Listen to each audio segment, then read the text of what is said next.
Welcome to the Thornton Review. The show designed with you in mind. If it's important to you, it's important to us.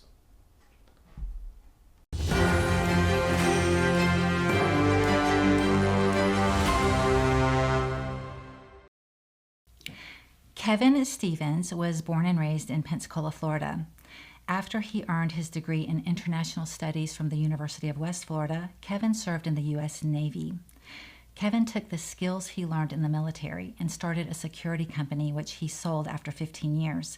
He then started a finance company, ADI LLC, which has grown to one of the largest holding companies on the Gulf Coast.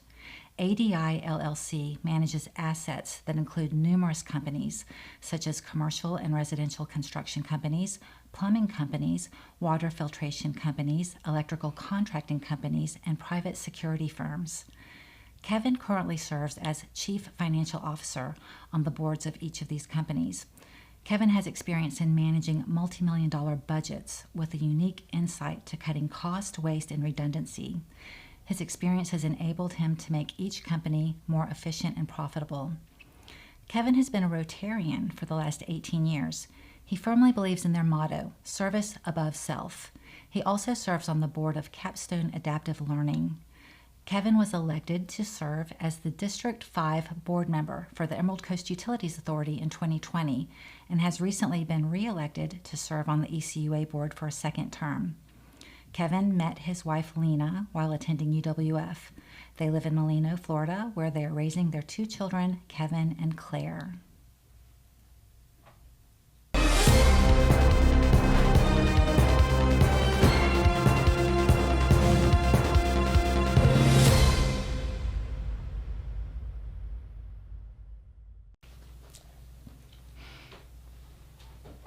Hi, I'm Pueschel, Schneier, Executive Producer and Manager of the Thornton Review. Thank you for tuning in. Our guest on today's show is Kevin Stevens. Kevin is currently serving as the District 5 board member for the Emerald Coast Utilities Authority. So Kevin, it's great to have you on the show again. Great to be here. Thanks for having me again. And there's been a lot of issues going on with the state and with bills going on, and I want to dig into all the specifics with you. Okay. But first, please introduce yourself. So again, Kevin Stevens, ECUA board member, District 5. So north end of the county. So I always tell folks, that maybe aren't from here or are familiar with the north end of the county. It's kind of 9 mile north, all the way up to the Alabama line. So probably the largest. Oh yes, the largest. I always say the largest demographic or largest landmass of the four. So growing like gangbusters, and now it's just trying to uncontrollably growing. Control it, smartly, yeah. For sure. Work under progress. So, well, thank you for that. We're going to take a commercial break, and when we come back, we'll continue our discussion with Kevin Stevens, ECUA board member, District 5.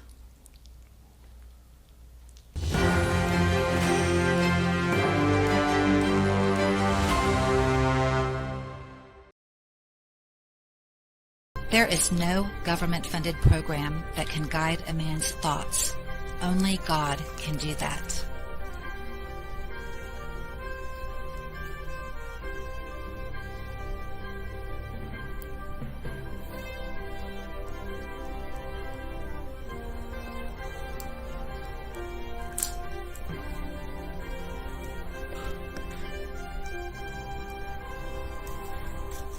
Company can install any type of fence. When you call and mention the Thornton Review, you'll receive a $100 discount on your fence. They also offer military discounts. Vinyl fence, wood fence, aluminum fence, chain link fence. If it has the word fence, Alpha Fence Company can do it. 850-586-8020. 850-586-8020.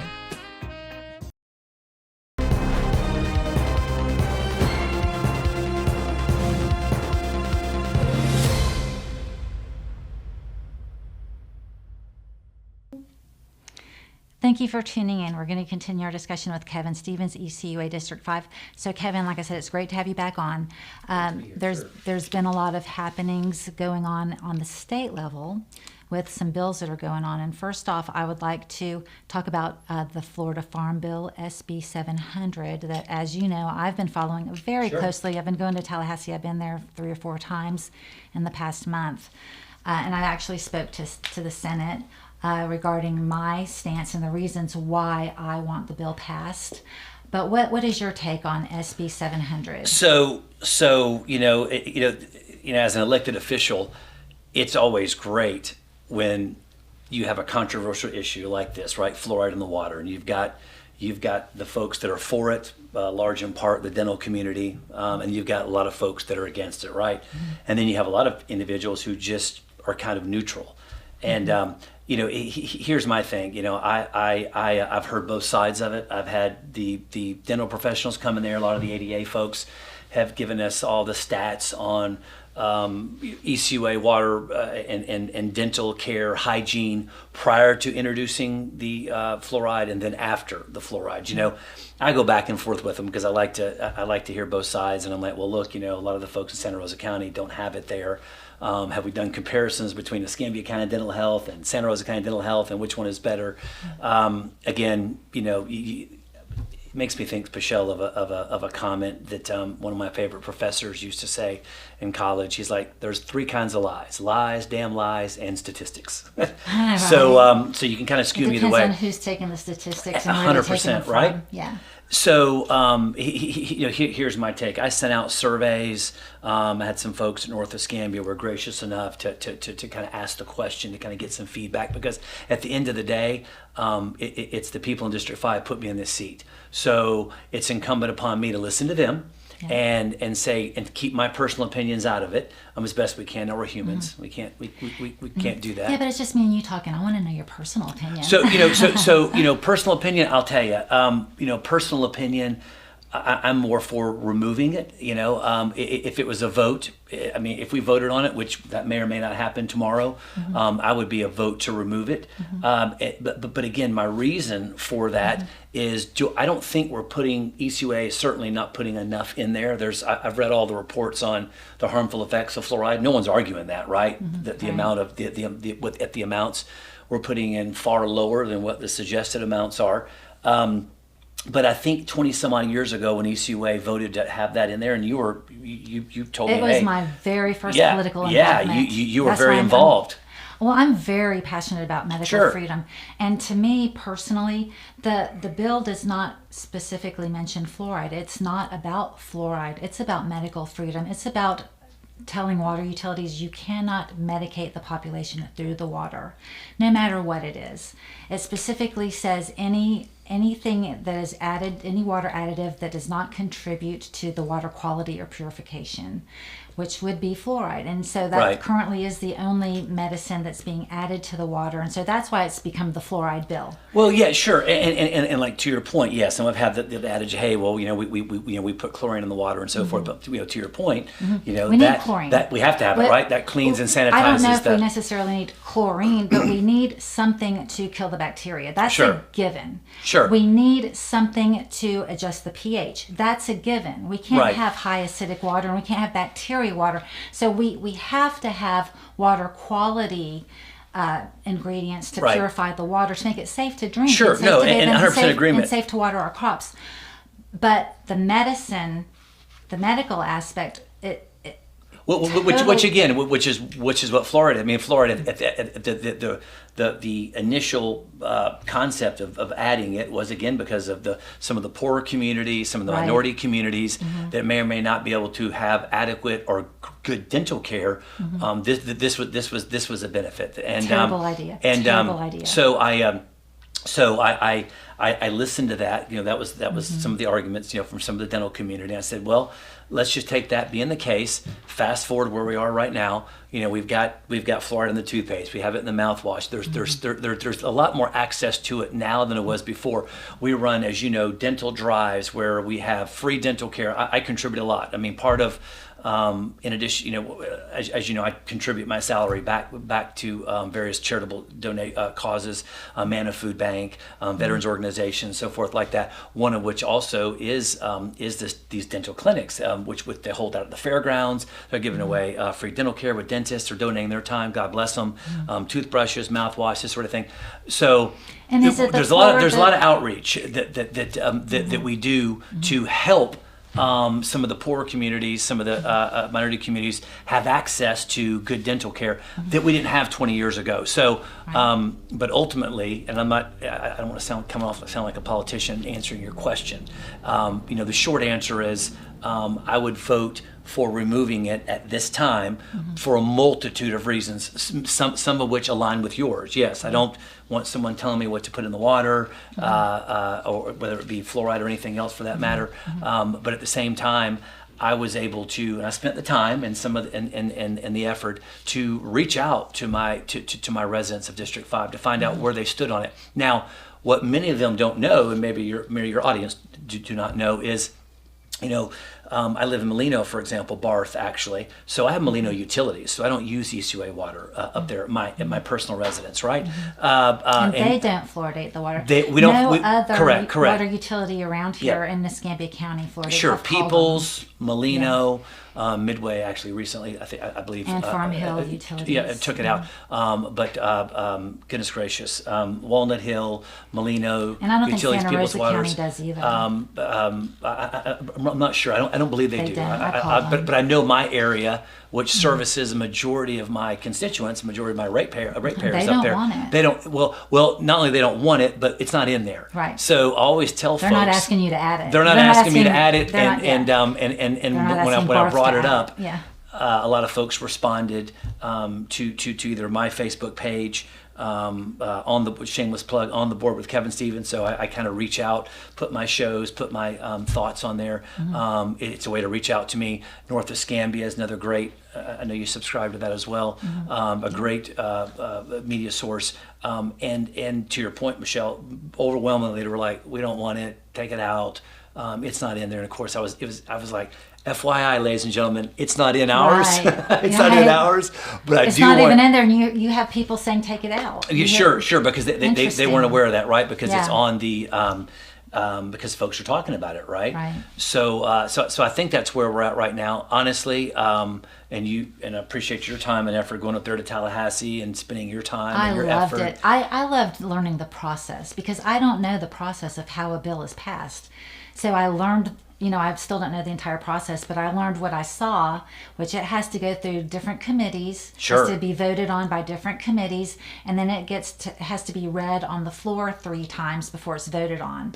So I was at 2 of the committee meetings and 1 of the floor readings. So it was a very interesting process. I loved the whole thing. Sure, it's moving through there. As you saw, like I said, the Senate passed it, so I think It has to go to the House. Going back to the House now. And so probably the same process. If it's the same process, it has to pass through 3 House committee Correct. meetings and then be read on the House floor 3 times before it's voted on. Now, if they vote on any amendments and the amendments pass, hopefully any amendments will get voted down. But if somebody wants an amendment and it passes, it's going to get kicked back to the Senate. And then I don't know the process after that. Either the Senate votes on it or, Yeah, it's expedited at that point. Yeah. It doesn't start the process over again, I don't believe, but it gets expedited. But again, I mean, it seems like, again, I'm no gambler, but if I had to read the tea leaves, and it seems like, we have the so many of the Senate voted for it each time. Like it was an overwhelming yay that hopefully the House will be the same. Yeah, so and if that passes, like I said, it'll be a non-issue. I would love to get it, and I've talked to our staff about it. I've talked to Bruce Woody, our director, a great guy, and I said, look, is there any way we could send like a postcard, something to say fluoride, yes or no? I'd love if I could just go out there and feel really confident about all of Escambia County. I know I represent District 5, but it's certainly, I'd love to hear from the folks in 1 through 4 as well, because again, as the old saying goes, I ain't got a dog in the hunt. There's a small part of my district that utilizes the water. Yeah. Population large, geographic area not as big. So it's less of an issue for us. But again, So I hope that answered your question 7 minutes later. No, I love it. So ultimately the bill is not about fluoride. Correct. So That's one. it's about one part of it. It's about any additive that doesn't contribute to the water quality, which would be medicine. That could Right. probably be defined as medicine. So fluoride is a medicine. So that's why fluoride is, being talked about, because it would be removed when and if this bill is passed. But if this bill isn't passed, is it opening up the door to add more medicines to the water? Well, My personal opinion is we need something that says that the water utilities are not allowed to medicate us through the water. And that's whether fluoride is good or bad, to me, it has nothing to do with fluoride. It has to do with medicine in general. Sure. And water utilities medicating the masses through the water supply. I'm against that wholeheartedly. It has nothing to do with fluoride. It has to do with medicine in general, because I don't know what's no, next. and that makes sense as a constitutionalist, and just like yourself, conservative. I don't want someone putting something in my water. And what if they decided to that put the doesn't. COVID vaccine in our water? Right. Everybody needs the COVID vaccine because that's what they were talking about during COVID. Everybody has to get vaccinated. And I heard, I'm not so much a conspiracy theorist. I try to be careful about what I read and believe. Sure. But I heard that they're going to try to immunize us through our food. And so why wouldn't they try to put it in the water? So we need a bill saying no medicine in the water. And I think and it's reasonable. I think it's reasonable. I think it's logical. I think even moderates can look at that and say, hey, again, that's reasonable, because to your point, where does it stop? Where it's that. But no, it's going to be interesting. Like you said, it's a pretty exciting legislative session this year. I know I spoke to my good friend Michelle Salzman, and she is up there fighting the good fight, and God bless her, and that's a tremendous personal sacrifice that she and the other representatives go up there and do, and day in and day out. And but like I said, there's a lot on there, and there's So what other bills are you interested in at the moment? Isn't there a House bill or two House bills that you are there's a few. There's a few. Obviously, SB 700. Again, affects ECUA, not just ECUA. It affects every water municipality in the state of Florida. So, obviously, it's not the term limits bill, but that was something that I've been following, quite closely. As you know, a couple years ago, the state regulated, enacted term limits on ECUA board members. So now we have term limits, right? We're at 2 terms. It's 2 terms. It's so 2 it's terms. only 8 years on the board. Yes, 2 terms. See, to me, that's not enough. I'll tell you. Let me answer this because So I agree with you, but I didn't always agree with that. So I've spoke to several elected officials, such as myself, which will remain nameless, to get their feedback. And I remember, and Michelle Salzman had is the one that put this bill up, I believe, for the board members. Now, grant you, I was on the Citizens Advisory Committee when it happened. Okay, so and you remember what prompted all that? I mean, goodness gracious, we had this huge deal with the previous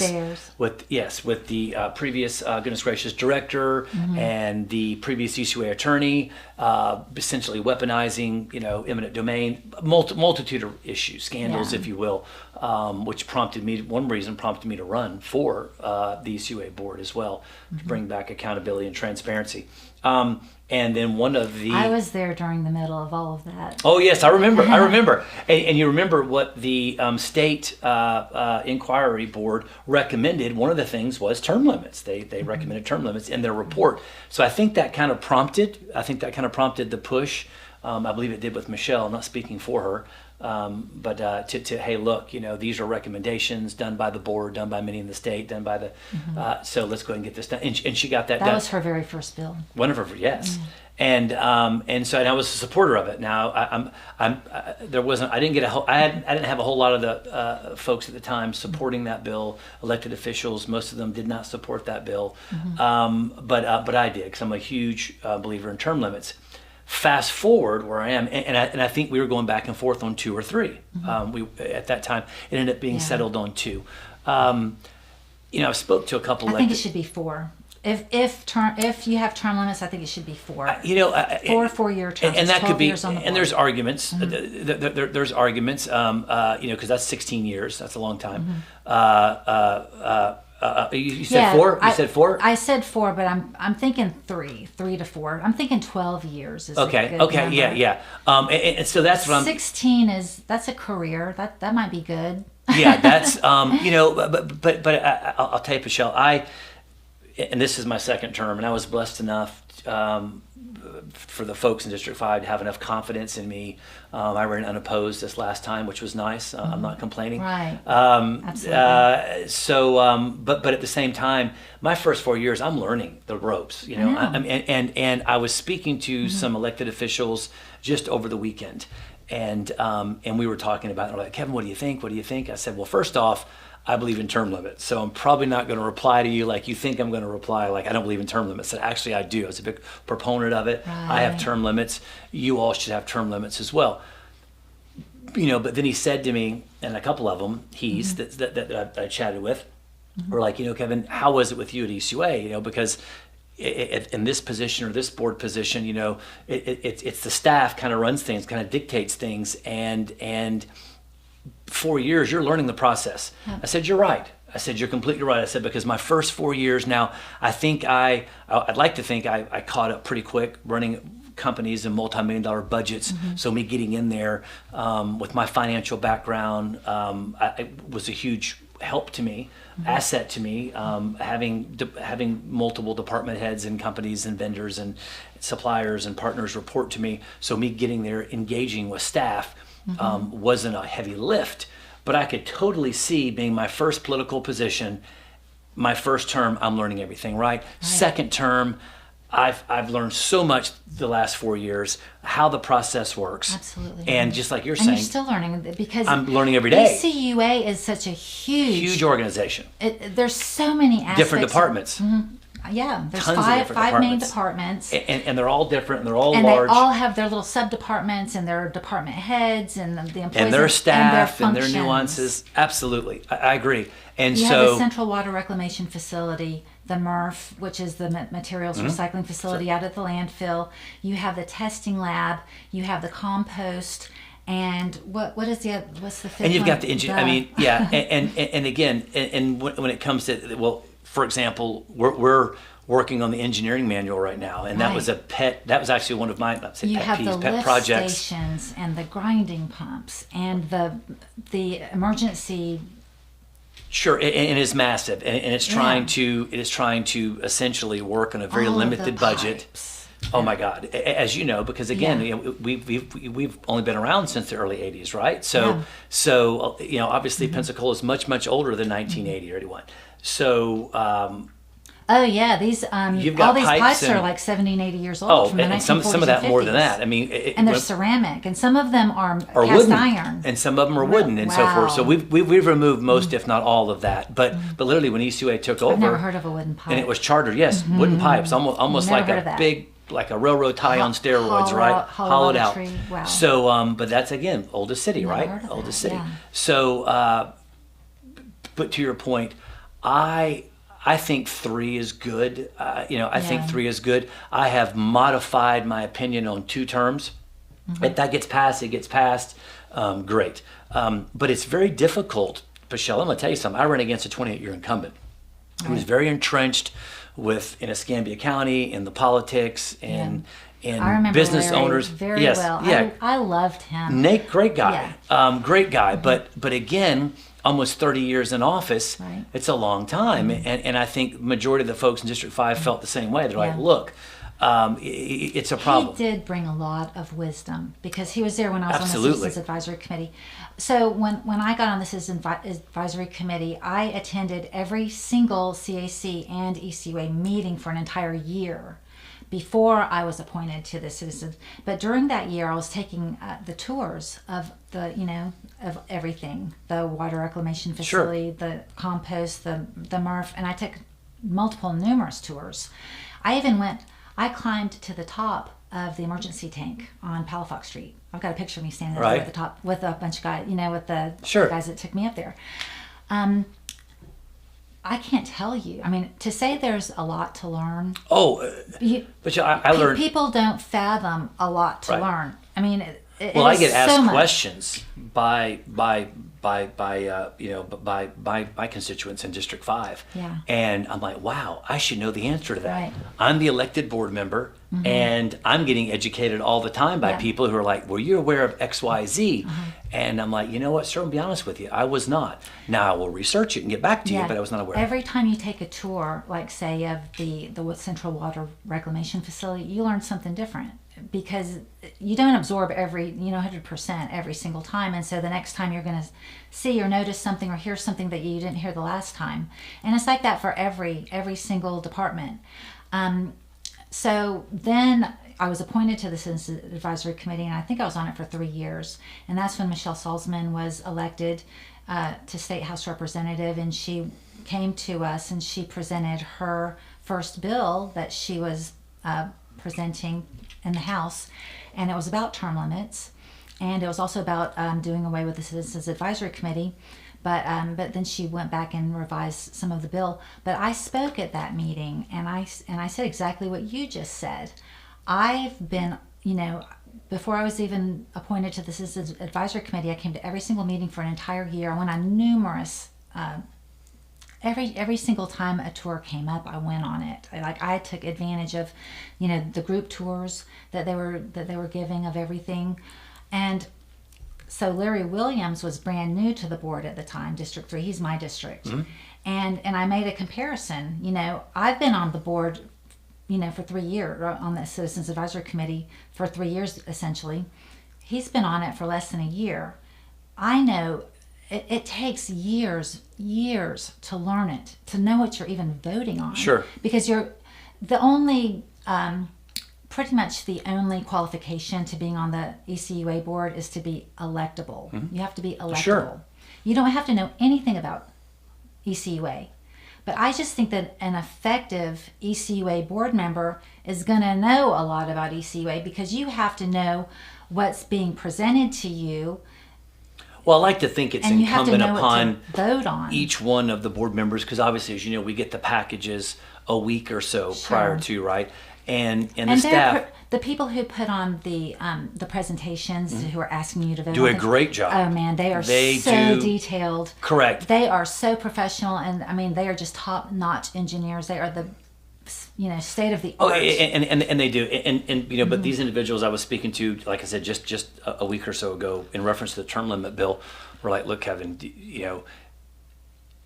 if it's a 4-year term or an 8-year term, essentially it takes you 4 years to learn the position. Yeah. It takes you the second term, you're kind of getting your feet underneath you. You're starting to learn the divisions. You're learning this. You're building coalitions with other staff members, with your counterparts. In this case, other board members and so forth. Person in that seat, I would rather have them in that seat rather than take a chance and get somebody new in who may not be as great. Well, you're starting back over again, but so that's one side of it, right? I mean, so I get it now that I'm, and you have to walk a little while in someone's moccasins, right? You got to walk a little while to fully understand everything. I didn't fully understand the ECUA position until I was elected in that position, and then when I got into the position, thrown the deep in the pool, it's learn as much learning. as you can, as quickly as you can, as quick as you can. But you're still learning every single day as it goes on. 100%, There's no way I you won't. can't. And the time when my time is up,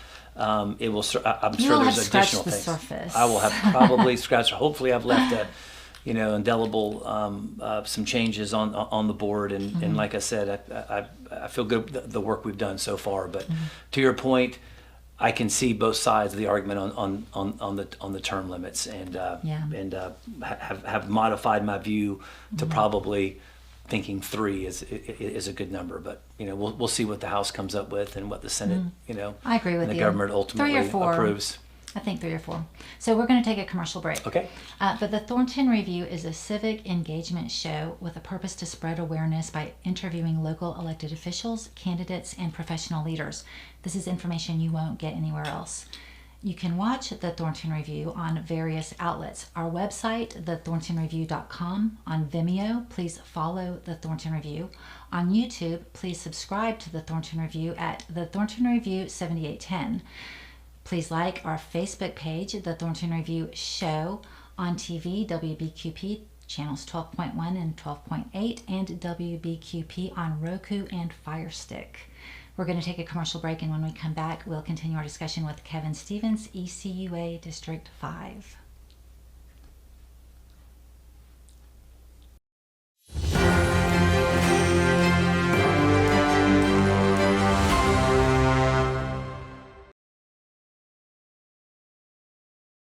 There is no government-funded program that can guide a man's thoughts. Only God can do that.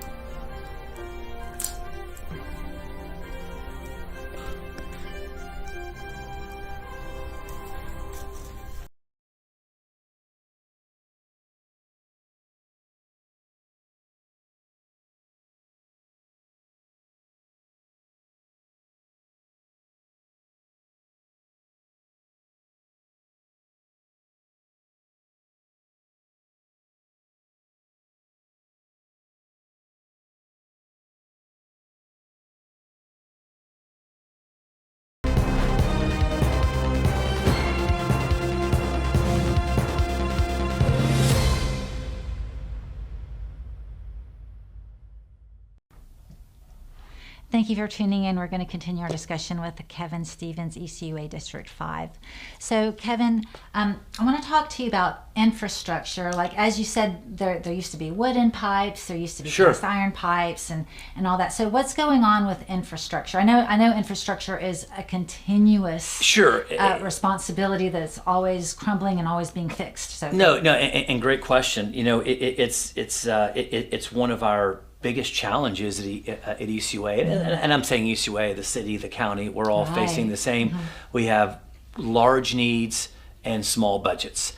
We're always looking for ways to reduce costs and overhead where it doesn't make rate increases, which no one likes, necessary. But unfortunately, when you're dealing with, again, I mean, pipes going back to the early 1900s, of course, some further back than that. Again, we're putting Band-Aids on compound fractures. I mean, we've got projects going on left and right. We've got one. Does it have to do with the consent order? Well, yes, and thankfully that's something we're able to work with because, again, the state knows, obviously, our budget. They know we're doing all we can do with what we can do with right now. But a majority of our budget goes for just repairing things. You see projects up and down Scenic Highway, large, sewer transmission lines that are breaking, that are busting. It's just age. They've outlived a lot of their 20-year lifespans. Because of all the 30-year Band-Aids. lifespans. It's tons of Band-Aids. Yeah. And so we've had septic, we've had grants, as you know, septic to sewer conversions. We got a large project going on as we speak right now in the Brownsville area that a lot of folks can't believe. They're like, oh my God, like there's parts of Cervantes and the Brownsville area that are on septic. I'm We like, were talking yes. about that when I was on the Citizens Advisory Committee 4 It's years insane. ago. Yeah. It's well, I mean, one of the offices I work off, 5 Olive years ago Road, now. is on septic. I mean, literally, I've got our female employees that have to go to the Walgreens to go to the bathroom because when the water table gets really high, right? The septic systems go down. So we're working on it. So is zoning and density for septic, like the parcels have to be larger? Sure. Because you only have one septic tank per acre? Is that what it is? Correct. Now there's some certain systems called the on-site system. I think Santa Rosa County is looking at right now where you can put multiple homes on the septic system. So Really? it's pretty cool. Oh, it's a bigger septic. But it's actually different. not that much bigger. It's called the on-site system. They're using it a lot in Central and South Florida on-site. And so there's a couple septic and sewer companies in Pensacola that are proposing that. Again, it's already been passed down there, that would allow you to connect larger subdivisions to a septic system. And then when sewer was available, it's easy to tie into those, almost convert them back.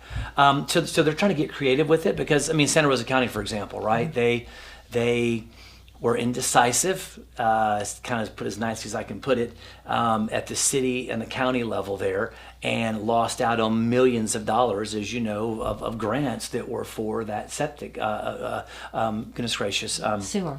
sewer, Septic sewer to plant, sewer, yeah. sewer plant that they were trying to build. So again, it's challenging. I remember when I was running for this office over 4 years ago, the gas companies were running gas, up and down 29, right? And I remember sitting in Jimmy's Grill, one of my favorite spots. And I'm sitting there going, what a missed opportunity. Like, why wouldn't we be running sewer there, right? You've already got the excavators, it's already dug up, you've got everything mobilized. I've got interest in contracting companies That's as well. why we needed you on the board then. Oh my God. And I was we like, need longer term limits to keep people like you on. It's because once you get a good guy on the board that's a visionary that can see what actually needs to be done, that is for the good, we want to keep you on there. We don't want you term limited out, because who's coming on next? We don't know. Could be somebody that's not a visionary. But you've got a lot of folks, and you know a lot of folks that you would not consider visionaries that may be serving on various boards as well, right? And so how do you get rid of those folks when they've got so much money, so much influence? I mean, how does someone who doesn't have a ton of money get out there? You have to really have a good candidate against them that is a visionary, that can people see. But Pueschel, it takes money. I mean, I'm going to tell you, like, I'm going to use me for an example. 28-year incumbent. I was out there knocking doors. I took off 7 to 9 every morning and 4 to 6. I'm knocking doors, talking to thousands of people. Right. But thankfully, I'm blessed enough to have enough financing to finance my own campaign, to get the message out there. Yeah. But a lot of good folks, they don't have the connections to be able to do that. You have to have a good grassroots, boots on the ground 100%. campaign team, because you can't knock on 20,000 doors.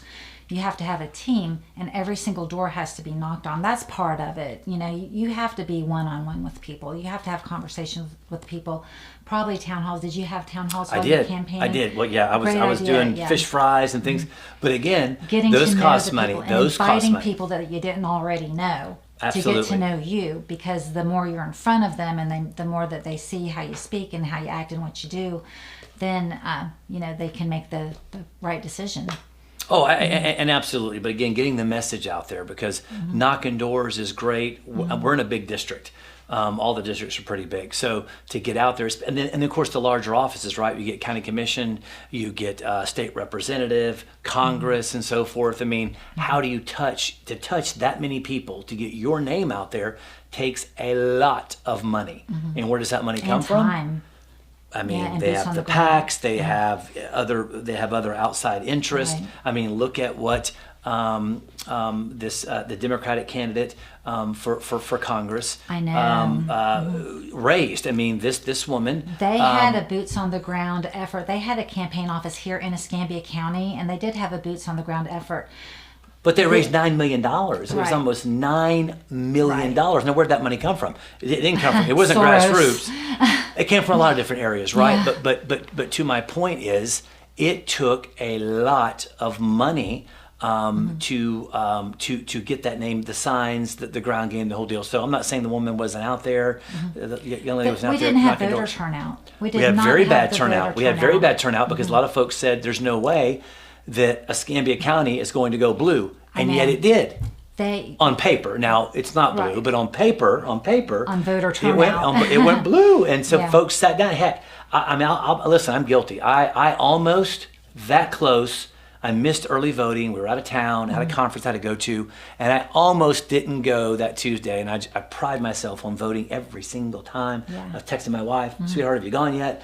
And I did, and I'm glad I did. Yeah. Now, but I think a lot of people were like me. They're like, you know what? A lot of stuff's going on. Probably can sit this one out. Not a big deal. There's no way a Democrat's going to get a vote in Escambia County. And guess what? I know. They did. Right. So thank God for Okaloosa, Walton counties, the other counties. So I hope this is a wake-up call. I don't care if you don't like the current congressman. What he's going to do, if it boils down to this, he's going to support Trump and the DOGE. That's all I care. No, 100%. I know Jimmy Petronas personally. Great guy. I love him. Yeah. Godly man. My Christian, grandfather conservative. was friends with his dad. Yeah, he's a great guy. And super nice guy. Was very helpful to me on the ECUA board. There were so many people though who didn't know much about him and who. That's his problem. Just didn't know. And he'll be down here. I mean, and that's why they didn't get out and vote. They weren't excited about him in this area. if if they took the time to meet Jimmy Petronas, they would like him. He's a very likable guy. They would like him. But I mean, it's drinking through a fire hose. I mean, there's a lot going out, but not a lot being taken in at the same time. And so I think this next time, because it's 2 years, not going to be 4 years. Right, I know. Again, and I highly encourage him, and I'm preaching to the choir. The guy's a smart guy. Yeah. He'll get down here. He'll shake more hands. I think he'll engage people. People fell in love with the Matt Gaetz rallies, with the fact that Matt would come in and just lay it out on the line, everything that he's done, everything he plans on doing, and he was just so common sense.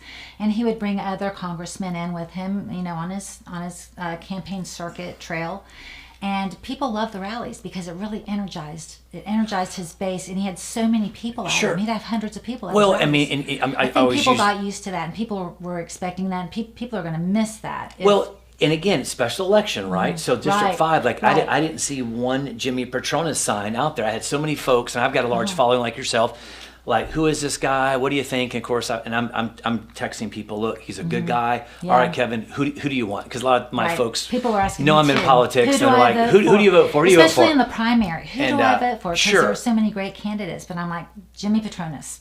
And it'll be different next time, right? There'll be some signs in District 5. I'll make darn sure we've got some Jimmy Petronas signs in District 5 next year, or next cycle. Hopefully he'll have a campaign office here. Sure, I feel very confident he will. I feel very confident, and I think it'll be much different.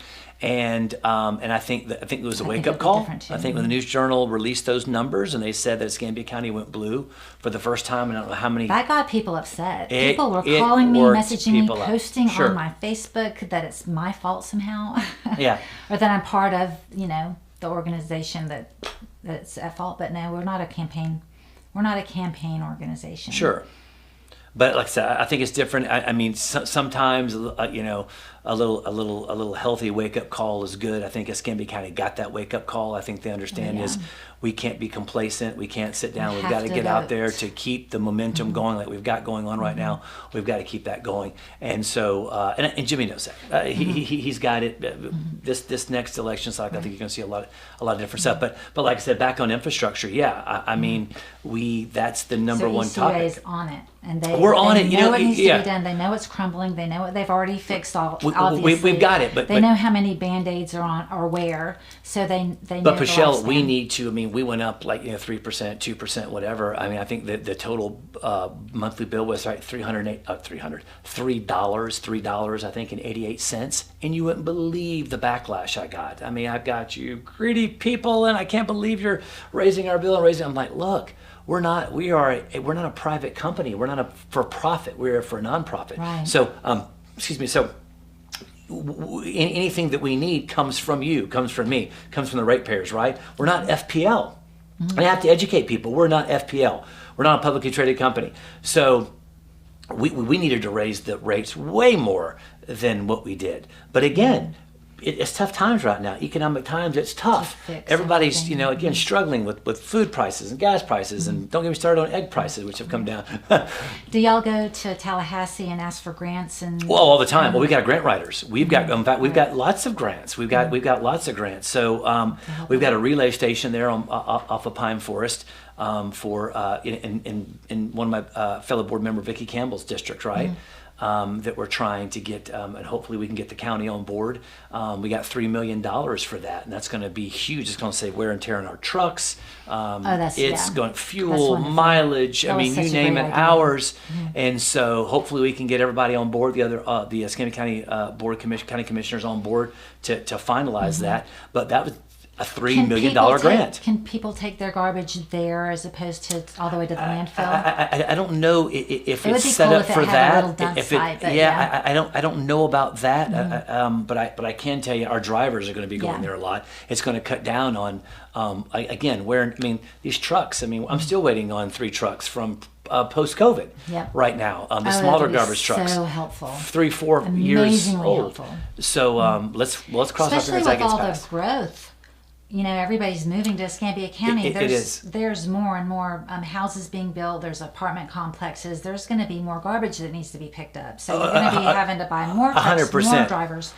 So yeah, the transfer station only makes sense. Like But- it is a necessity. Oh, I agree. Absolute But necessity. but again, there's folks that are there are some again, and I was told that there's some folks that are not for it. You've got Yeah. some citizens But- and or commissioners that may not.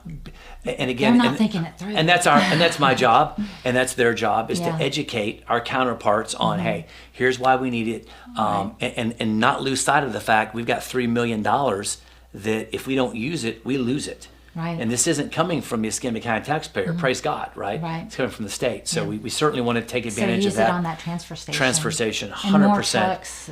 How much are the trucks? They're like $560 Oh, so they each. were. That 500,000 was Yeah, that's what I pre-COVID. meant, yeah. Post-COVID, you're talking about closer to 7, 8. I mean, it's just very, very expensive, and you can't get them. So forget the money. The money's one Wow. part. They're It's not that. being built or what? They Or are being back built, ordered? yeah, back-ordered chips. I mean, you name it. All the stuff the private sector was dealing with. Not to change the subject too much, and this Sure. will be quick, but what about garbage cans? Because I asked for a garbage can like almost 2 years ago, and I said, I will pay for it. I don't care. Sure. I just need a garbage can at this house, and I still haven't gotten it. Well, you know somebody, so I know, right? so I'll be email giving me, you a call call me. tomorrow, yeah. Please do, and I do that all the time. In It's fact, not your district, but it doesn't matter. It doesn't matter. I mean, like I said, obviously I represent District 5, and in fact, when I leave this show, I've got about 5 or 6 calls I'll be returning from folks that are any way of missed garbage pickups, bulk pickups, things of that Right. nature, and I give them my email address. Yeah. kstevens@district5.com, dist5.com, and maybe you can put that on here. But that's my email address, and the best way to get a hold of me, and for a missed garbage pickup, bulk pickup, pretty much anything. So what's your phone number? So You phone wanna give your numbers. phone number? Yeah, absolutely. Well, Public, it's okay. public information, but it's 850-380-3431. And then my email address is kstevens. K-A-Y. No, just K. Oh, just K for Kevin. Oh, I'm thinking it's your Yeah, your yeah. assistant. Sure, just But- K, yeah, and then K- Stevens, STEPHENS, P-H-E-N-S. at dist, DIST, the number 5.com, short for District 5. District So 5. kstevens at dist5.com. Best way to get a hold of me, whether you're in my district or not, I'll certainly be willing to help you. And again, it's just, accidents happen, missed garbage pickups It's communication. happen. I'm not We even just have to sure resolve if I actually ended up paying for the can 2 years ago and never got it. Or Well, you I get didn't even two, look and at so my keep bill. in mind, recycling is coming. So the city, Yeah. and you're in the city. Again, we just signed an This agreement with particular them. one is in the county. Okay. Well, you get two. You get two. Yeah. All right. So you're paying for them anyway. You can have a regular garbage can and a recycle can, The or old you can can have is 2 garbage there. cans. The old can is there, but it has like a gash in it, and it's just not. It's not pretty. Again, Oh, it is- send me an email. We can certainly have that placed. And I would like yourself and your viewers to know that again, ECUA allows you 2 cans, 1 garbage can, 1 recycling can. If you don't want to recycle, listen, I'd rather folks Right. say, hey, look, I don't want to recycle. That's your business, none of my business. Mm-hmm. I'd much rather you tell me to pick up your recycling can, and I'll give you a second garbage can at no additional cost. Oh, I might do that. Same cost, and now you have 2. What happened was, and you People were understand, putting you're- their garbage in the recycling contamination, can. it would Especially really hurt the Airbnbs, program. Airbnbs, because people come from out of town and they don't know which can is which. Correct, And plus, correct. they produce more trash than what will fit in the 1 can. Sure. So the overflow The just overflow goes in into there. the recycle can. It happens at Airbnbs Sure. all the time. So I we know that have firsthand. worked I've on seen that. it. We have Yeah. worked on that. We have So, educated yeah, folks. I'm going to tell all my clients then that they can get rid of the recycling And get a But second can. You know what they're going to say is, "Oh, I want to recycle. I want to recycle." But the thing is, they're not here. They're out Right. of state. They've got an Airbnb, and their guests are not recycling. Well, They don't- and please let them know, be cognizant of that, Mm-hmm. because we're actually handing out 1 warning, 2 warnings based on non-recyclable products, garbage going in forget there. I said anything about it then. No, I don't need. I'm just saying. I'm I would just teasing. tell them because they'll actually pick the can. Can we up. erase that? I'm joking. Yeah, but yes, but Yeah. very important that folks know they can get that second can in replace of the recycling can. We certainly want to recycle. Please do if I'll you let can. them know that, though. But Airbnbs, that's But a you could great get a example you ticket. brought up. Those folks they're not familiar with recycling. Yeah. And so they're probably not going to recycle, and that's just a contamination Right. nightmare. So It's two issues. They're not familiar with recycling. They don't know. They don't even know what to recycle or what not to recycle, and overflow because they produce more Sure, trash than during what that will short fit in period the of time, garbage can. sure. So of course they're going to see the recycle can there and just drop it in and not think anything of it. So okay. So have we? zoning. So zoning for like septic, zoning for rural farmland, zoning and I'll tell you, it's interesting because, I deal with, I've got interest in development and construction, and I've been a lot of contractors and developers, and then I just think that with the population boom that has already happened and that is currently going on in Cantonment and Beulah, and all across the entire state for that matter, there needs to be a cap. At some point, we're going to be overpopulated. Well, but here's, everybody's have, every small town. Zoning is the only answer. Right, but Michelle, if we overdo it, and again, like, I almost feel like a hypocrite saying what I'm about to say. Like, I moved out to Barth and Molino because I didn't want to away from everything, right? Yeah. I know I'm downtown. That's why I grew up in Cantonment. I'm downtown a lot, probably more than I want to be downtown. To be out in the woods, and but so I love it, right?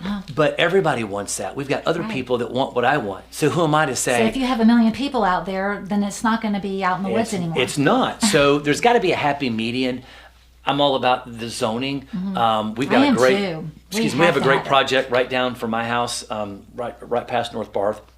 They've got these almost 200 acres that a developer has done. Of course, I'm the neighbor right next to them, so the developer reached out to me and said, "Hey, Kevin, I want to kind of run this by you first. What do you think about it?